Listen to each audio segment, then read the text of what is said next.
Kwazi vateereri, tinomuchingamidzai kuchirongwa The Second Coming of Christ chamunopiwa naPastor Gift Rhodzi vekuNorth Zimbabwe Conference of the Seventh-day Adventist Church pamwechete naPastor Caston Betera vekuEast Zimbabwe Conference of the Seventh-day Adventist Church. Mustudio nhasi tina Proclaim Rhodzi ari kutiisira musign language.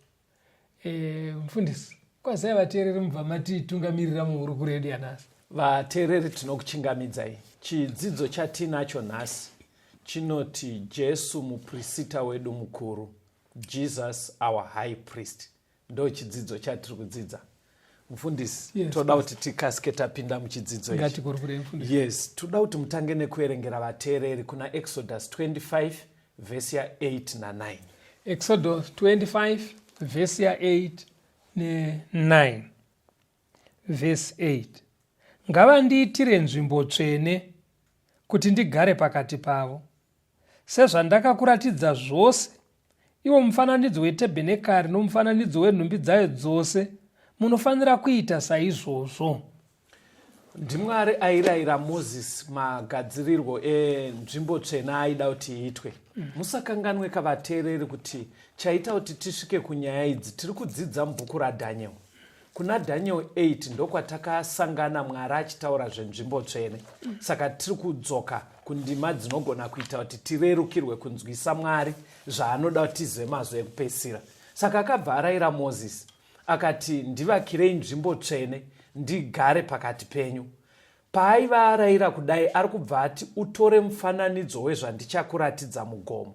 Saka Mwari sanctuary chaiyo iriko kudenga. Saka Moses akaendwa naye mugomo ndobva aratidzwa zviri sanctuary yekudenga, iye achinzi achigadzira mufananidzo wacho panyika. Makambotibatsira chidzidzo chakadaro. Saka sanctuary vateereri yakatozogadzirwa ikatobatsira vana vaIsraeri. Mufundisi vachativerengera kuna Acts chapter 7 verse 44. Mabasa chapter 7 verse 44. Madzibaba edu aive netabhenekeri yovuchapupu murenje, yakanga yakavakwa sezvaakarayira iye. Wakataura naMozisi achiti aiite nemufananidzo waakaona. Yes. Saka Moses mufundisi akabva azovaka, ndiye aive mutungamiri. Sanctuary panapa iri kunzi futi tabhenekeri. Chinhu chimwe chete chiri kutaurwa ipapo. Saka yaitovapo. Maybe chatingade kuziva ndechekuti yainyanye kubatsirei. Okay. Zvizva yaida kunyanya kubatsira. Ndakanzwa payakanzi ivako. Makambopa chidzidzo chakadaro. In short, chii chaitwa pasanctuary? Sanctuary waiva mufananidzo iye pano pasi yaMozisi iri kudenga.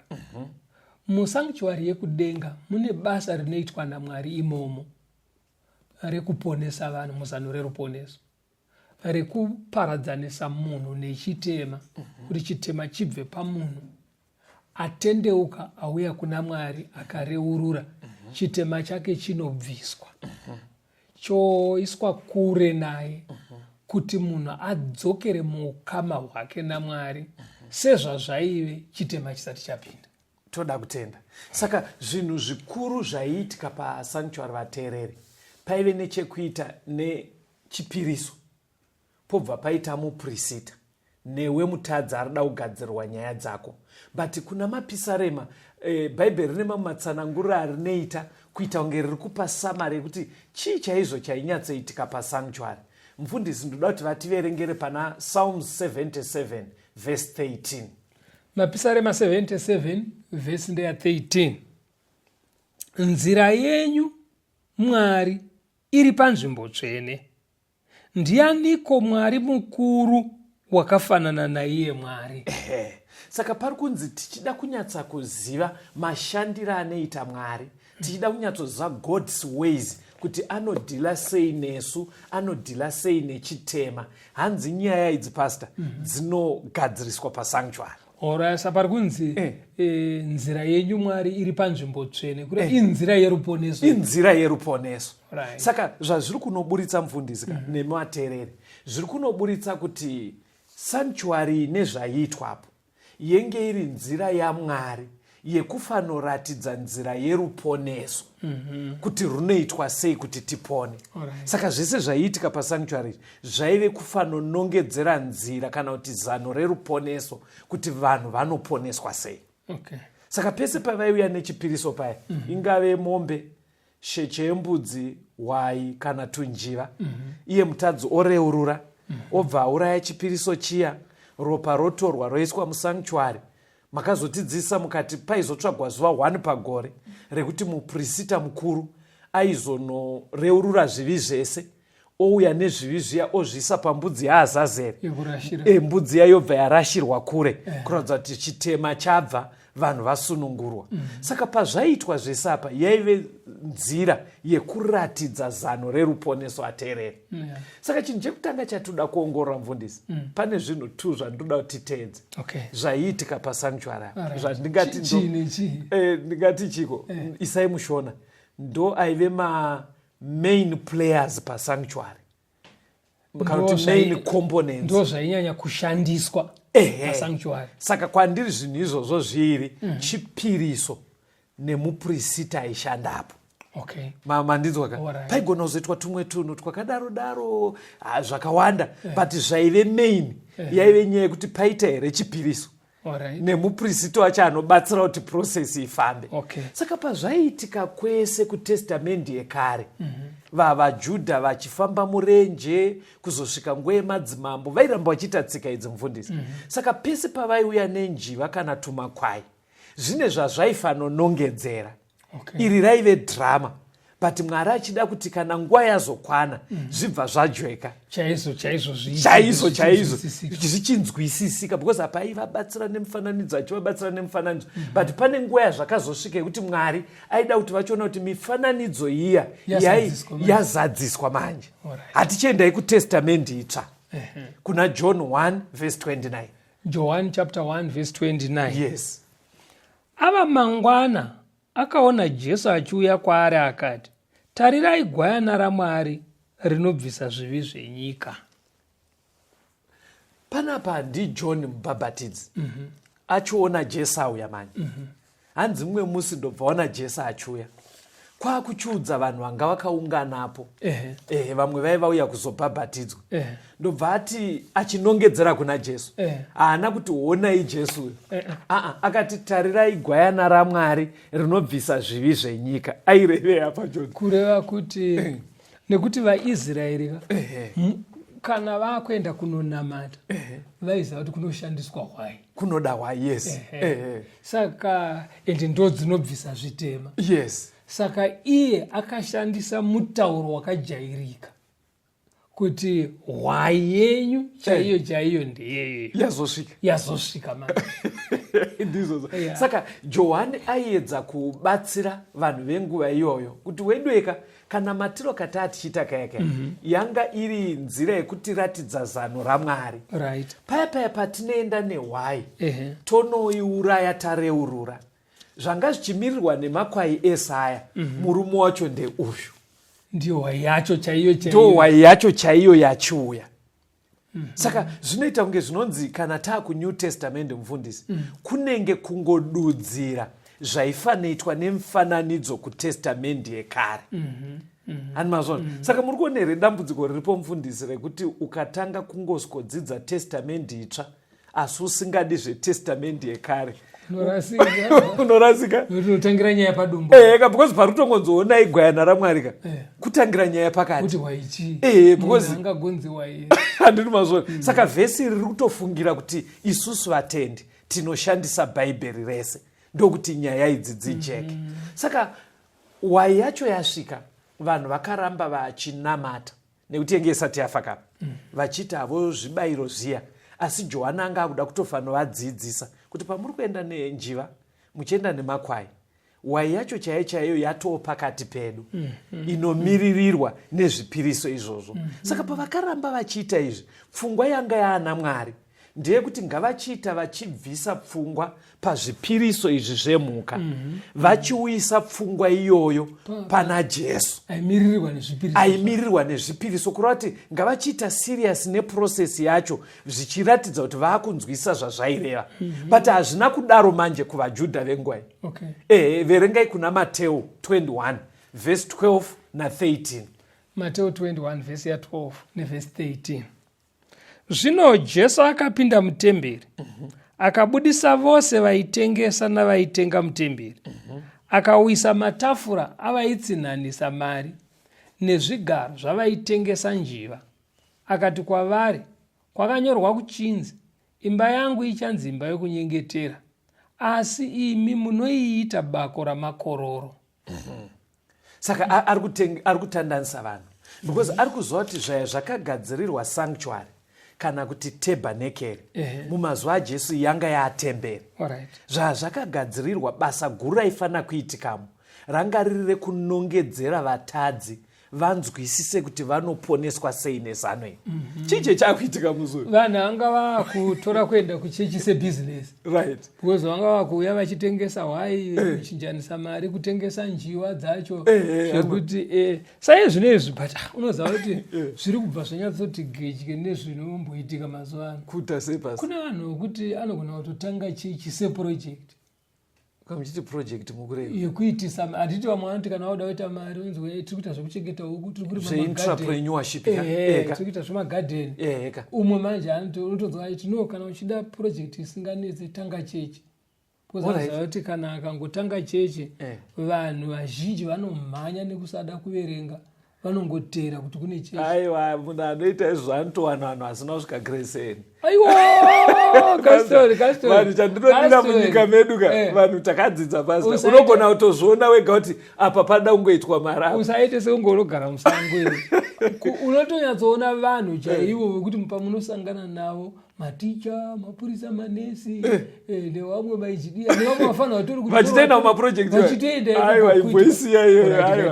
Atisi point yandiri kuda inini mufundisi ndeyekuti temberi yaifana kuramba ichiita basa iri. Saka nengari yekuti vaivanga vasaitendere temberi business nayo, instead yekuti inongedzere Jesu. Izonzwai zvakataurwa naJesu, aona kuti function yacho yetemberi iri kuramba kubuda pana Mateo. Verengai Mateo 23 verse 38. Mateo 23 verse 38. Verse ndeya 38. Yes. Tarirai masirwa imba yenyu rava dongo. NdiJesu ari kutaura kuti wedweka imba iyi yaifana kuva purpose yayo kunongedzera, especially ichitsanangura kuti zvipiriso izvi zviri kunorevei zvichidai. Saka pazvakaramba kuratidza izvozvo kuti temberi muchechi muite zano raMwari rekuti vanhu vanzwisise maitirwo anoitwa nechivi, kuti munhu anoponeswa sei, sezvo temberi yenge yatadza kunongedzera basa raJesu. Saka Jesu achari kutotaura kuti hamusisina kunamatwa kwangu imomo. Zvakafanana neimba dongo dongo paimbogara vanhu hapaisina vanhu, hapaisina zviri. Saka Jesu ari kuedza kureva kuti zvanga zvichida kunzi zviitikemo zvinongedzere ugaro hwaMwari, maitiro anoita nechivi, nengari yekuti zvakundikana Mwari wacho haangaramba achiita izvozvo. But pakazonyatsosvika time pastor, ndoda kuti muverengere vanhu kuna John 19 verse 30. John 19 verse ya 30. Yes. Zvino Jesu akati agamuchira vhiniga akati zvapera. Ibvai maiverenga muchiibatanidza naMako. akakotamisa musoro wake pasi akapa Mwari mweya wake. Marko 15 verse 38 na 39. Okay. Marko 15 verse ndeya 38 na 39. Chidzitiro chetemberi chikabvaruka napakati kubva kumusoro kusvikira pasi. Zvino mukuru wezana wakanga amirepo akatarisana naye, akati achiona mutovo wokufa kwake, akati zvirokwazvo munhu uyu wakanga ari mwanakomana waMwari. Musi wafa Jesu, tonderai chinhu ichi vateereri. Jesu achitanga kuuya basa rake panyika, akatonongedzerwa naJohani Mubhabhatidzi akanzi, tarirai gwayana rani? RaMwari. Saka paamborarama gwayanai raive benyu, musi waazofa, kunongedzera kufa kwaita zvibayiro zviya zvatakadzidza zviya kutestamendi yekare. Iye akabva adedzera ari pamuchinjikwa akufa akati zvapera. Hanzi kutemberi kwaive neketeni riya rinoparadzanisa nzvimbo tsvene nenzvimbo tsvene-tsvene. Hanzi rakabva rabvaruka sekunge kufumura imba yese. Paaiti zvapera ireve apa? Kuti izvi nyaya yekushandisa mifananidzo yapfuura. Tabuda muchikamu chesanctuary yepanotasi chekushandisa mifananidzo. Nekuti makwai ese zvaaifira ainongedzera iye Kristu. Saka pakufa kwake ari kuti wedwe zvezvipiriso zvakwana. Inini chipiriso chacho chaicho ndauya ndasikofira vanhu zvivi zvavo. Saka kubva pakufa kwaJesu nyaya yezvipiriso yakabva yamira.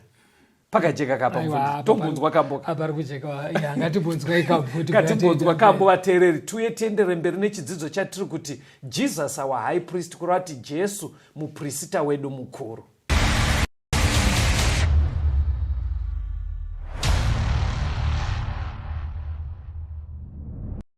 Imarakamone moyo wangu makazara mone uipi kucheka kwazadzwa mumoyo mangu imarakaviswa mumoyo nzira yepakavari wakafamba kuifambira inini wakaifamba wakandifira kusundungura ini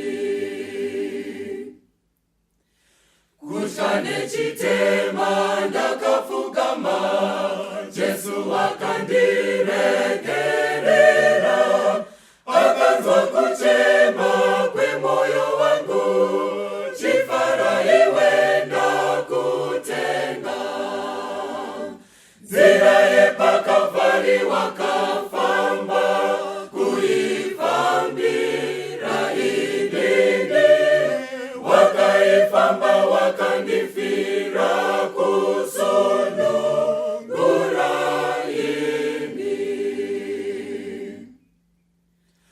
rudo rukuru akandiratidza kusiya denga kundifira nzira inorema akaifamba ndiri kuna shenarinishe nzira yepakavari wakafamba kuifambira inini wakaifamba wakandifira kusundungura ini.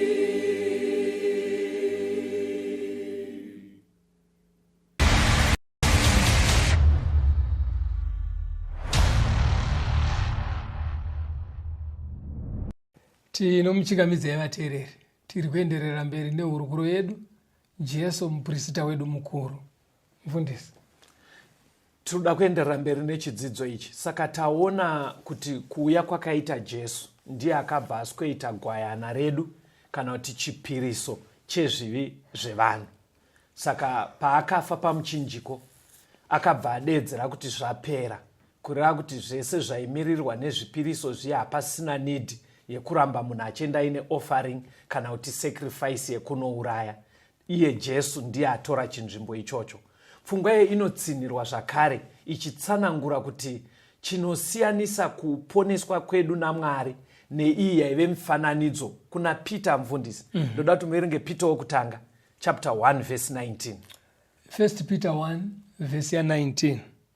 Asi neropa raKristu seregwayana risina charingapomerwa, risino ruvara. Saka kutestamende yekare vanhu vachidzidziswa mufananidzo wokuponeswa uyu, munhu aita akareurura pamusoro pechipiriso chauya nacho obva achiuraya, ropa riya ndoroendwa naro nemuprista mutemberi kana kuti munzvimbo tsvene musanctuary. Saka zvakunzi nengari yekuti zvaimirirwa nemakwai pabva papinda Jesu. Pari kubva panzi saka kufa kwaJesu kuya neropa rake iye zvino izvi ndo yaive zano raMwari, kunyange kare aita kuti rinongedzerwe nemufananidzo. Saka kuponeswa kwedu vateereri kuri pana Jesu. Kufa kwakaita Jesu neropa rake ndo rinogona kuita kuti tiwane kanganwiro yezvivi.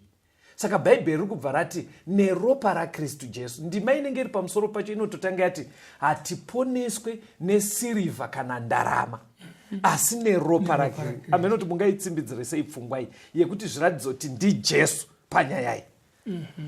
Now kana muchiverenga pane imwe nzvimbo kunoti hakuna rimwe zita. Yes. Kunoti hakuna imwe nzira. Kunze kweiyi chete yakarongwa naMwari. Yes. Yatambonzwa muchikamu chapfuura kuti nzira yacho iri panzvimbo tsvene. Yes. Iri musanctuary. Asi iri musanctuary yekupi? Yekudenga. Right. Pano pasi ndo pakaitwa mufananidzo. Asi zvese chazvaivavarira kuti vanhu vanzwisise kuti Jesu paachauya kufa kwake ndo chinhu chega chichagona kuponesa munhu. Yes. Nekudzosera mutadzi muukama naMwari. Chibvai maverengero vateereri pana Hebrews 10 verse 11. Vahebrew 10 verse 11. Yes. Muprista mumwe nomumwe unomira zuva rimwe nerimwe achishumira nokubayira kazhinji zvibayiro izvozvo zvimwe zvisingagone kubvisa zvivi. Saka pari kunzi izvi zvaiitwa izvi uri mifananidzo. Right. Bhaibheri riri kuramba achitsimbidza zvikanzi munomboziva kuti muprista airamba ari ngoriko achimeka shuwa kuti agashira ropa riya opinda naro mukati. Hanzi airamba achidzokorora process iyo achiita the same thing, but the same thing yaaita yabva nebhaibheri yaisagona kubvisa zvivi.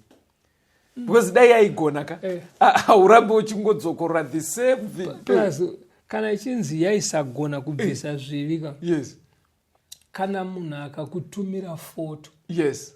Unogona kuidzokorora kuiona asi haizoinzane nemuridzi wacho chaiye. Saka izvi yaive mifananidzo. Right.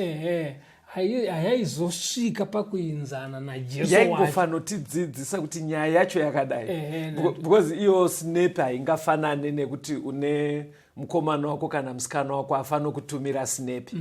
Sinepi yaya zveshuwa unogona kugara uchiiona ukadai womboitora. But kana mukomana wacho kana kuti musikana wacho azoya pastor ka unobva ona zveshuwa sinepi ka aingachiye yaive nebasa yaive nenzvimbo yayo kwenguva iyoyo. But kana apa pazodai so. Saka zvinhu zvaive nenguva yazvo. But pakauya Kristu akatifira hakusisina imwe nzira yatinogona kuponeswa naye.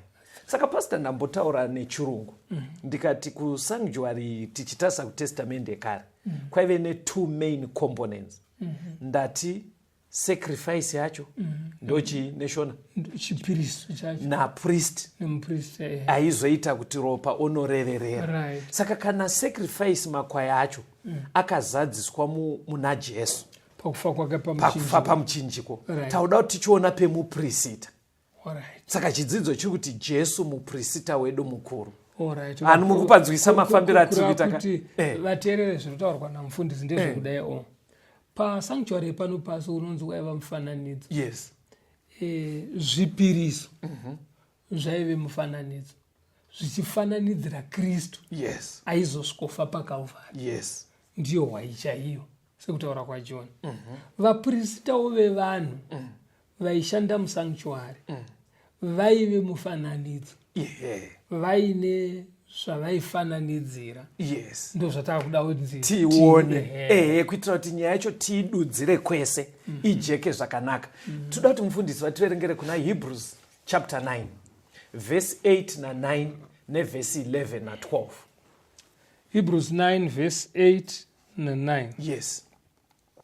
Mweya mutsvene achiratidza chinhu ichi, kuti nzira inoenda kunzvimbo tsvene yakanga isati yataridzwa, tabhenekeri yokutanga ichimire, wakanga uri mufananidzo wenguva ino, vanobayira nayo zvipo nezvibayiro zvisingagone kukwanisa pahana yake iye unoshumira. Verse 11. Asi Kristu wakati asvika, ari muprista mukuru wezvinhu zvakanaka zvinozouya, akapinda napatebhenekeri yakapfuura pakukura napakukwana, isina kuitwa namavoko, ndiko kuti isati iri yokusikwa kuno. Haana kupinda neropa rembudzi kana remhuru, asi neropa rake chairo, kamwe chete zvikapera panzvimbo tsvene, akatiwanira rudzikiniro rusingaperi.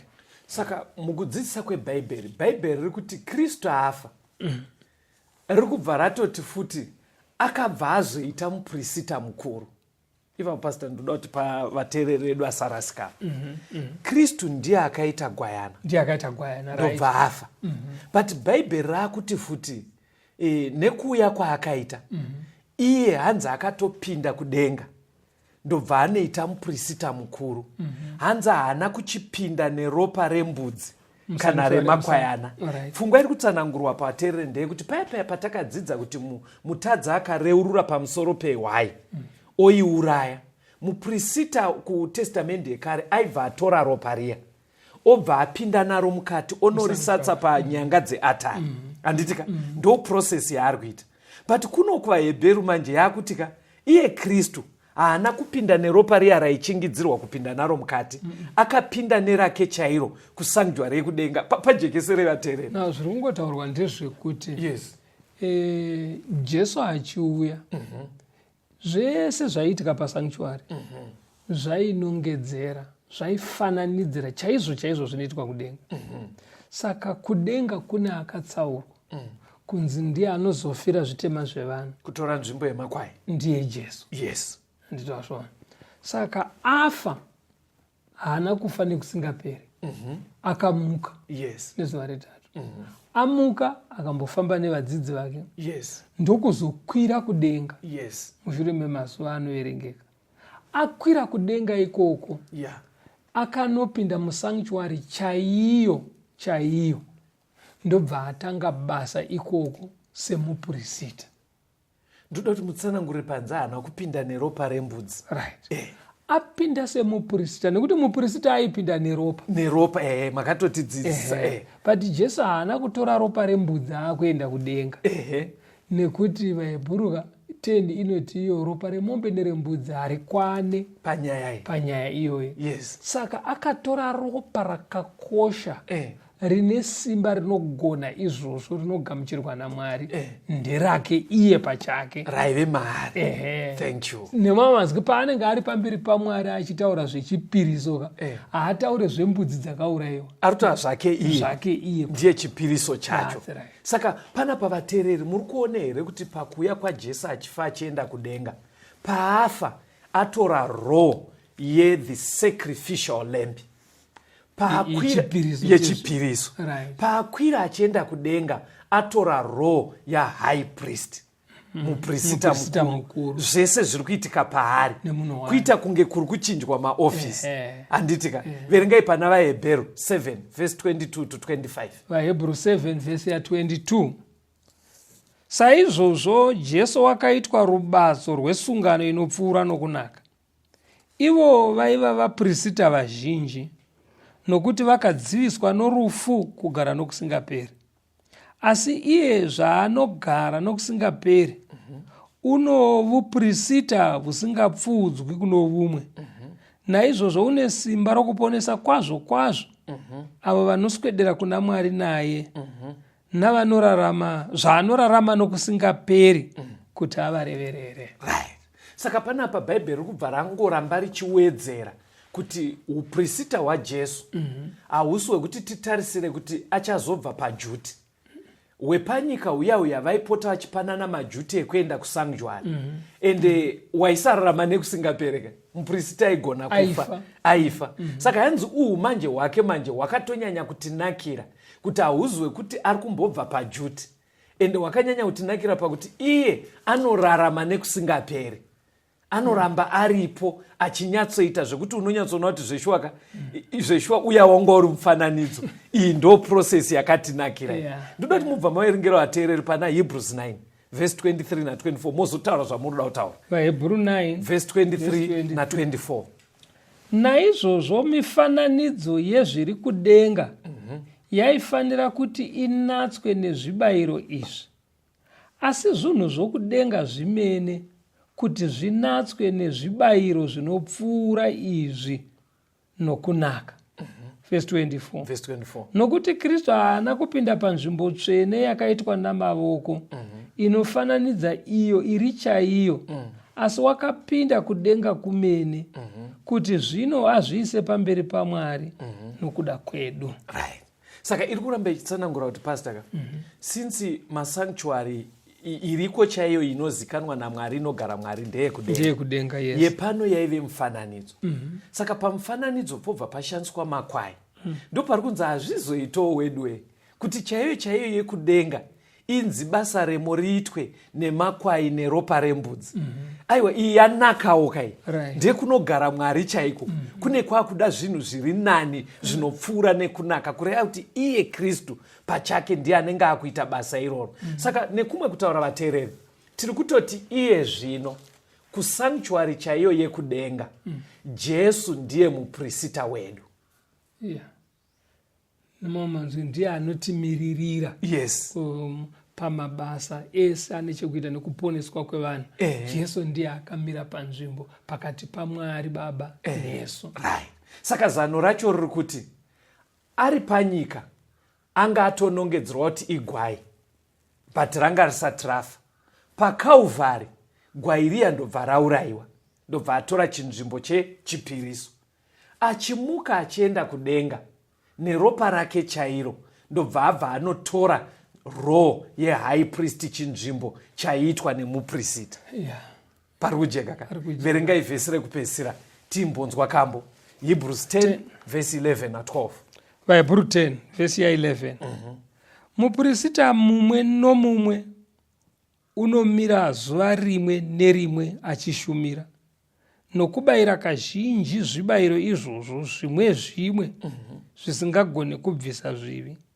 Asi iye wakati abayira chibayiro chimwe chete pamusoro pezvivi, akagara nokusingapere kurudyi rwaMwari. Saka Jesu ari kumusoro kudenga musanctuary chaiyo vanhu vaMwari ndiye amuprista wedu mukuru mushure mekunge iye ambova futi chibayiro kana kuti chipiriso chedu paakafa paKalvari. Saka zvese zviri kunozara muna iye ari mumwe chete, amboita chibayiro achimuka achienda kudenga ndobva abva atora role yekuva muprista wedu mukuru. Ndokumbira kuti timboramba takateerera tonzwa kambo tuye tienderere mberi nechidzidzo chedu.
asungwa Jesu nechinyangadzo. Sunungura, sunungura, sunungura ndibone.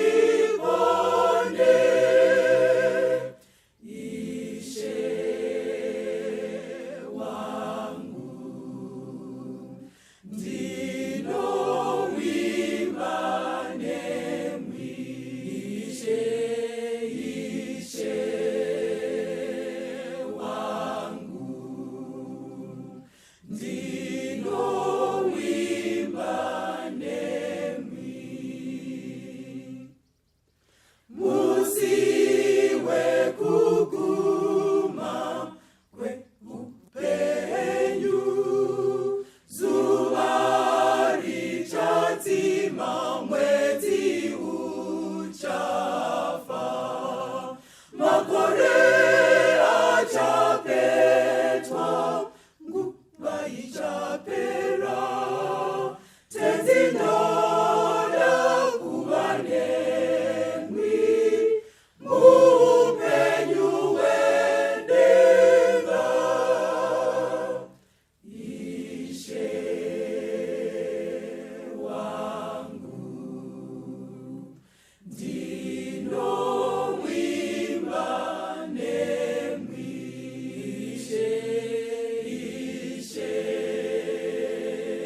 wangu ndinovimba nemwi. Ishe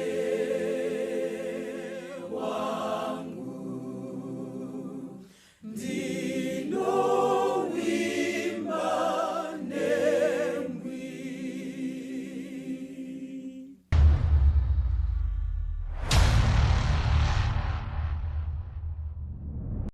Tino muchingamidzai vateereri tichienderera mberi nehurukuro yedu, Kristu muprista wedu mukuru. Toda kuti tienderere nechidzidzo. Mufundisi wachativerengera kuna Hebrews chapter 7 verse 26 to 28. Hebrew 7 verse ya 26 kuenda kuna 28. Nokuti muprista mukuru wakadai ndiye wataifanira kuva naye, mutsvene, usine chakaipa, usine kusvibiswa, wakaparadzaniswa navatadzi, wakakwidzwa kumusoro kwedenga, usingafaniri savaya vaprista vakuru kubayira zuva rimwe nerimwe, pakutanga pamusoro pezvivi zvavo, pashure pamusoro pezvivi zvavanhu, nokuti wakaita izvozvi kamwe chete zvikapera pakuzviita kwake chibayiro.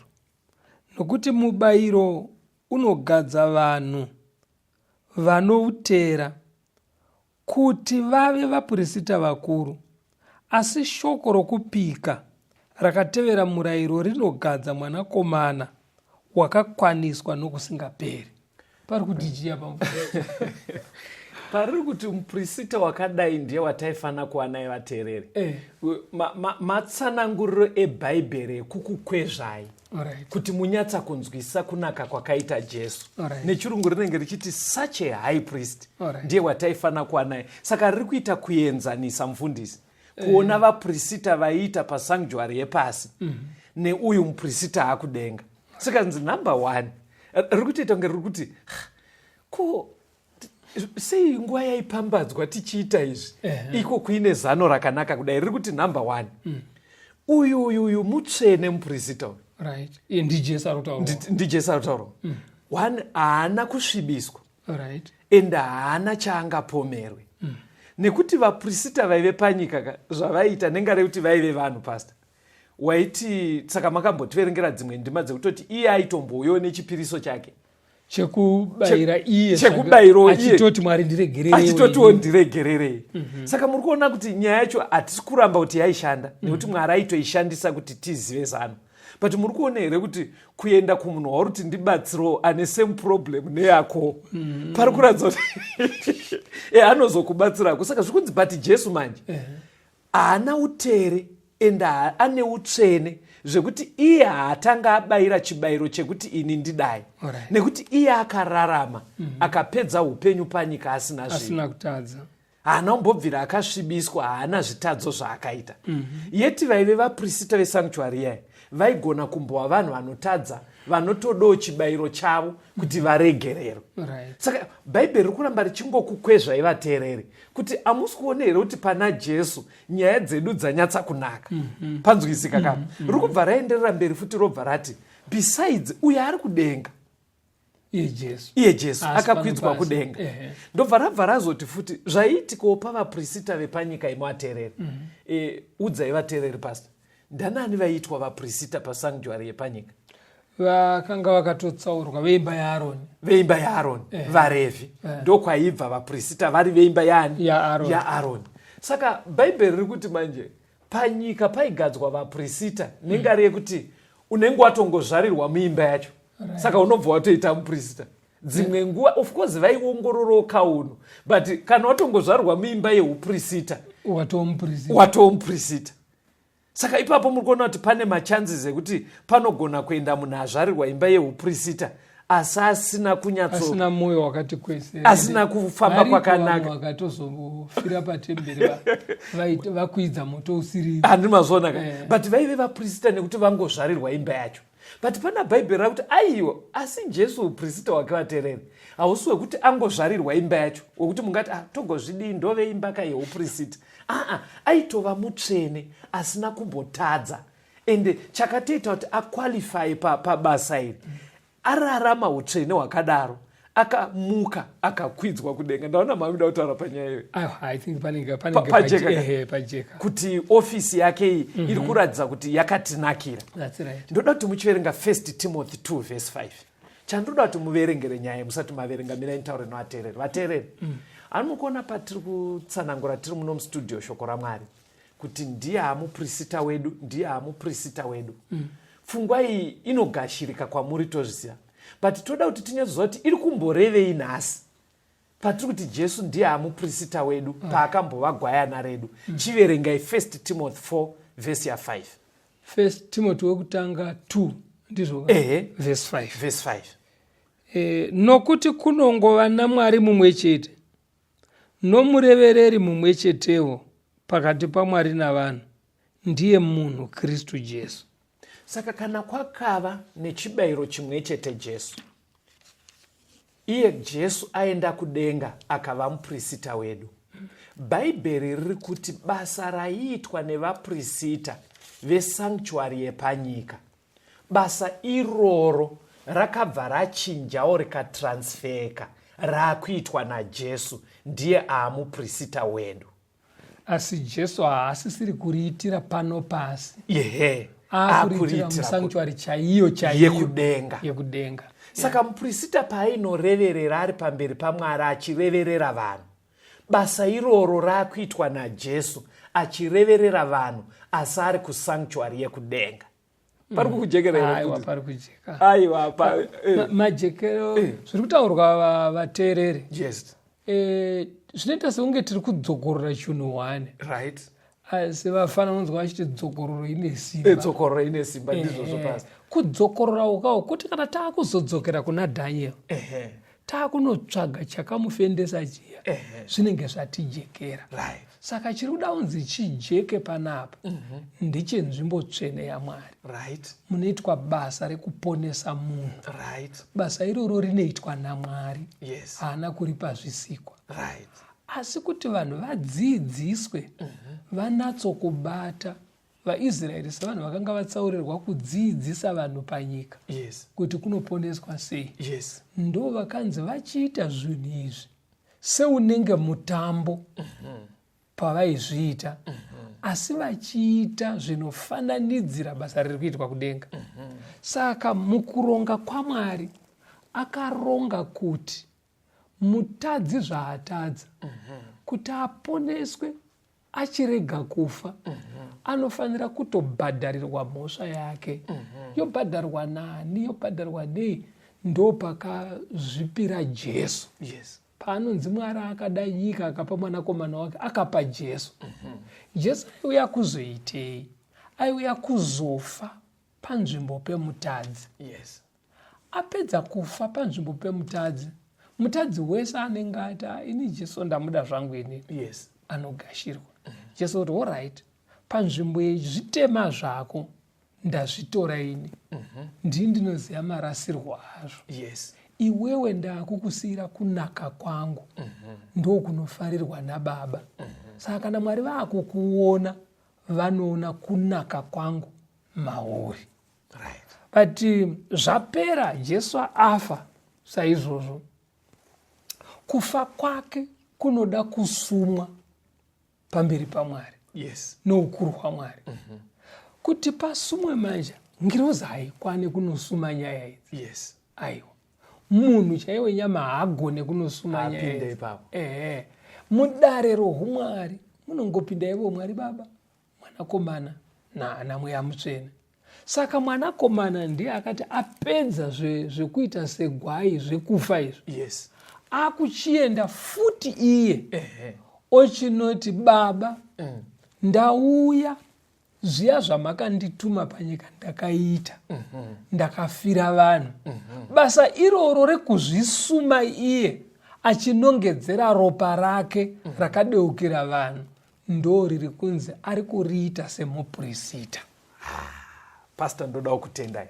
Saka zvazvinoreva nhasi pastor, zvinoreva kuti patinoita nyaya dzekunamata, ndoziva kuti mumachechi tinosiya madeedzero, kunoita mufundisi, kunogona kunzi bishop, kunogona kunzi muvhangeri kana kuti muprista. Basa iri ngavaite seizvozvo.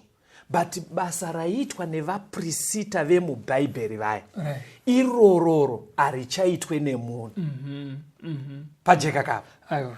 Hatisi kuti hakusina muprista, kudeedza kunogona kusiyana. Munhu anogona kudeedzwa kunzi muprista, asi function yake ngaachirega kutoredzera function yaiitwa nevaprista vemubhaibheri, nekuti function iyo yakuitwa naJesu. Pakakujekerai kavateereri kuti hapasina kodzero yekuenda kumuprista kana bishop kana pastor uchinoti vakusumire nyaya kuna Mwari, kana kuti uchinokonfesa zvivi zvako kwavari. Function yaiitwa nahigh priest uya wemubhaibheri, function iyoyo yapa naJesu.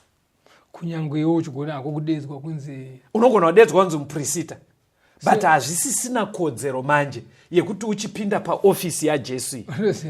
Kune imwe nzvimbo takatogara ndatodzwa mayonedza kaneo vanhu notarisa vaya nechimwana chavo chikomana, saka chakato pabirth certificate papa pakatonzi Kenel. Alright.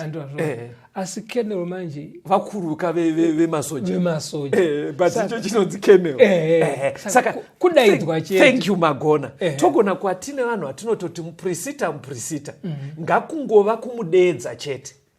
Imimi waprista kana varipo nemiwaparidzi mabhishopi vakadaro, kudeedzwa bedzi kwatinoitwa nevanhu. Tisatore role yekumiririra vanhu kuti vauye vachitaura zvivi zvavo kwatiri, toita kunge ndisi tinozosuma kuna Mwari. Kunamatirana kuriko hongu, but iyi ofisi yaiitwa nemuprista pastor haisisiri yevanhu, iofisi iri kuitwa naJesu. Saka muri kuto mufundisi munoziva muri kubudisa imwe pfungwa. Nhasi unoyo unoziva kuti vanhu nekusanzwisisa zvinhu zvamuri kutsanangura izvo, vamwe anoenda kumuprista wemunhu chaiye, urutanga kumudza ndakaita chakati kubanire kwakati, ndakaita chakati kuseri kwegomo, ndakaita chakati kukadoma, achitaura kune muprista.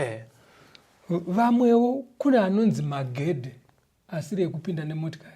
Hakuna taura kunyaya dzatakakura madzirika. Mukangoti magedhi chibva watsanangura. Musataure zvemagedhi. Pfungwa iriburitswa namufundisi ndeyekuti Mwari patiri kutodzidzisa nyaya iyi zvakutoratidza kuti hachisi chinhu chinogashirika kwaari kuti ureurure zvivi zvako kumunhu wenyama. Newewo munhu wenyama hachisi chinhu chakajairika kuna Mwari kuti vanhu vareurure kwauri.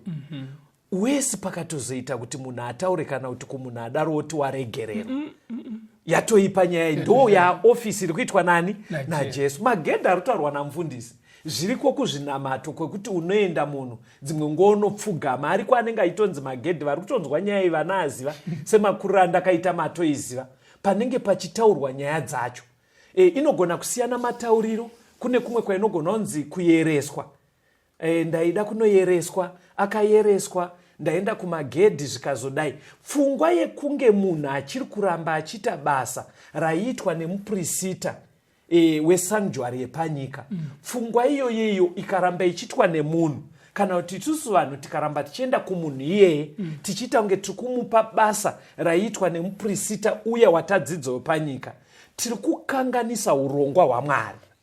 ndo zviri kutaurwa manje pana Hebrews 7 pavhesi 25. Verengai tinzwe. Iri kunzi naizvozvo une simba rokuponesa kwazvo kwazvo avo vanoswedera kuna Mwari naye zvaanorarama nokusingaperi kuti avareverere. Very good. Ngatichiswederai kuna Jesu, anotiponesa kwazvo kwazvo. Pangave panyaya yezvivi nezvimwe zvatoda kureururwa. Nekumwe kutaura vateereri, ngatichidzorai pfungwa dzedu. Vanga vari mutsika dzimwe dziya dziri kutaurwa dzatakakuroma dziri dzemagedhi, dzekunonzi kuyereswa, tichiita zvinhu zvakadaro. Izvo hazvisi kufambirana neurongwa hwaMwari hwekuponesa munhu. Hatifambei tiri paurongwa hwaMwari. Anotiyeresa ndiMwari, anotiregerera zvivi ndiMwari, watinokumbira kuti tiregerwe zvivi ndiMwari, anotireverera pamberi paMwari ndiJesu. Ndofunga pajeka pajeka kapa. Ndoda kuti tifambe mufundisi. Muverenge pana Hebrews 4 verse 14 to 16. Hebrews 4 verse 14. Yes. Naizvozvo zvatino mupurisita mukuru kwazvo wakapinda napakati pokudenga iye Jesu mwanakomana waMwari. Yes. Ngatibatisise kupupura kwedu. Nokuti hatino mupurisita mukuru usingagoni kutinzwira tsitsi pautera hwedu. Asi wakaidzwa pazvinhu zvose sesu asine mhosva. Naizvozvo ngatiswederei tisingatye kuchigaro choushe chenyasha, kuti tinzwirwe ngoni tiwane nyasha, tibatsirwe nenguva yakafanira. Right. Saka Bhaibheri kutoti imwe advantage yatinaka. Jesu haazi munhu wekuti unobva waita kunge uri kupa nyaya yako kumunhu asingatonzwisi kuti uri kutaura nezveikweyo.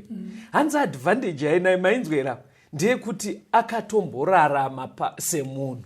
Akaedzwa sezvatinongoita. Akaedzwa sezvatinoita.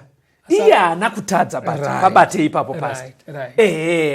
Tisatore kuva kwake panyama sekunge zvinonzi aitombodzwa kuda kuzviita zvivi. Haana umbobvira aita havi yekuita zvivi. But pari kunzi advantage yatinayo, anonzwisisa stereki zvatiri kusangana nazvo, zvekuti anobva awana remedy. Ndokuti kudi anowana nzira yekuti sunungura. Exactly. Nekuti anenge achinzwisa chiri kutonetsa chacho.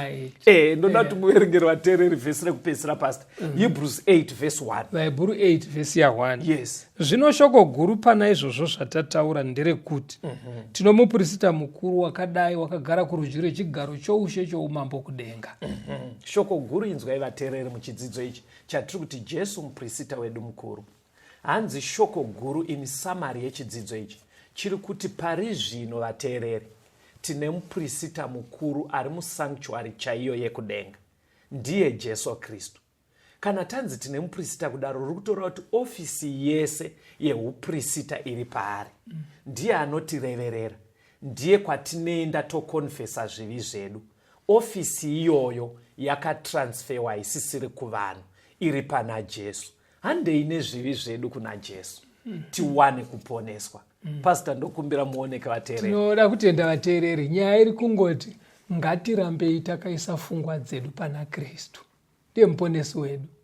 Kana uchida kubvuma zvakaipa zvako usanobvuma kumunhu. Yes. Nomwana zvino achine pfungwa dzekuti kuti ndiyatsonzwa kuti ndaregererwa ndifana kutaurira pastor kana kutaurira taurira Mwari anozvinzwa uri pakawanda. Yes. Taure kuburikidza naJesu unogashirwa. Anoyeresa ndiMwari. Mwari, very good. Pangaite mibvunzo panyaya idzi dzatiri kutaura idzi, endai kuhama nekushamwari, vavakidzani venyu, hama dzenyu dzamakagarisana nadzo mudzimba, vanopinda sangano rama-Seventh Day Adventist, vape mibvunzo yaminayo.